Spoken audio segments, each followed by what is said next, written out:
Halo teman-teman, selamat malam. Nah, kali ini saya balik lagi bareng aku, Sandy. Nah, di video kali ini Sandy bakal membahas tentang komunikasi bisnis. Materinya itu adalah tentang komunikasi lintas budaya. Sebelumnya teman-teman tahu nggak sih komunikasi lintas budaya itu apa? Nah, pasti masih pada penasaran kan? Nah, teman-teman, komunikasi lintas budaya itu adalah proses pertukaran informasi dan makna antara orang-orang dari budaya yang berbeda. Nah, ini bisa jadi lisan atau tertulis atau nonverbal, bahkan bisa terjadi perilaku sehari-hari. Dan itu bisa dalam bentuk di konteksnya itu bisa bisnis, pendidikan, pariwisata atau hubungan pribadi. Ciri-cirinya itu adanya perbedaan budaya, bisa terjadinya kesalahpahaman, dan adanya kebutuhan kompetensi lintas budaya.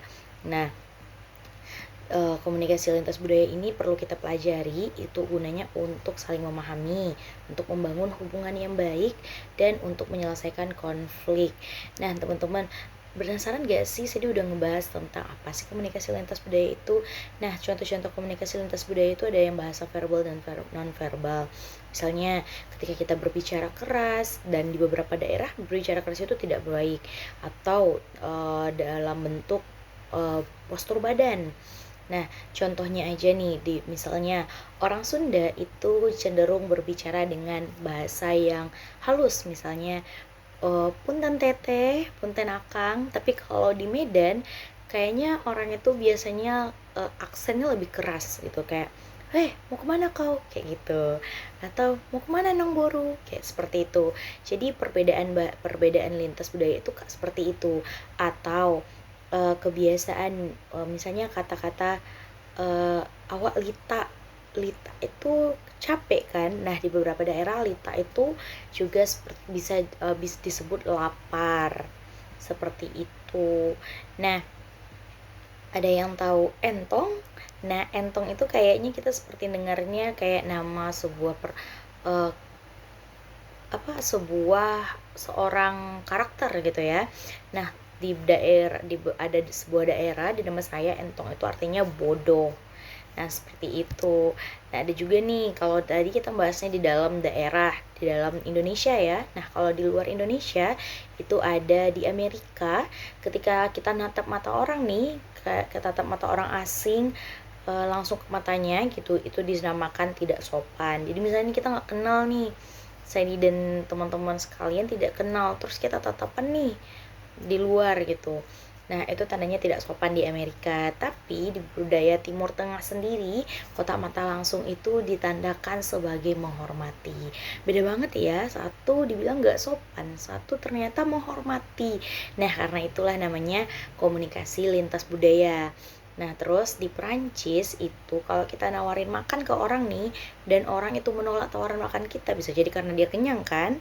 Nah, itu tandanya dia tidak sopan, karena menolak makanan itu tidak sopan. Tapi kalau di budaya lain nih, misalnya di Amerika Serikat, malah menawarkan makanan itu yang dianggap tidak sopan. Saya sendiri nawarin makanan nih ke teman-teman yang di sana, teman-teman sekalian gitu ya.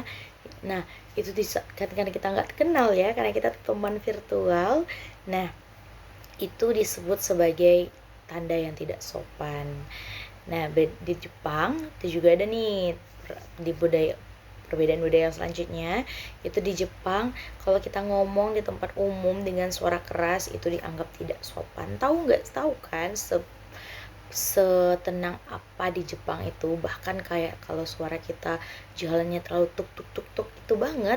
Nah, pasti orang merasa terganggu kan, karena di Jepang itu benar-benar sehening itu. Nah, di Italia, kalau kita berbicara dengan suara keras di tempat umum, itu sebagai tanda kita mengekspresikan diri kita dan antusiasme terhadap segala sesuatu. Jadi berbeda banget ya. Di Jepang itu dianggap tidak sopan, tapi di Italia lebih kayak cara kita menunjukkan bahwa kita antusias nih terhadap sebuah hal itu. Nah, itu teman-teman, lintas budaya yang saya dibilang tadi. Jadi komunikasi lintas budaya itu perlu dipelajari supaya kita bisa mencegah nih adanya konflik-konflik seperti tadi. Misalnya kalau kita ngomong di Jepang ternyata nggak boleh keras loh, dan jadi ketika kita ke Jepang kita bisa menghindari hal itu. atau ketika kita di Amerika kita nggak boleh loh kontak mata langsung dengan orang asing. Nah, kita bisa menghindari itu. Karena itulah kita mempelajari komunikasi lintas budaya. Mungkin sampai sini aja video kali ini dari Sandy. Aku Sandy. Assalamualaikum warahmatullahi wabarakatuh. Sampai jumpa lagi.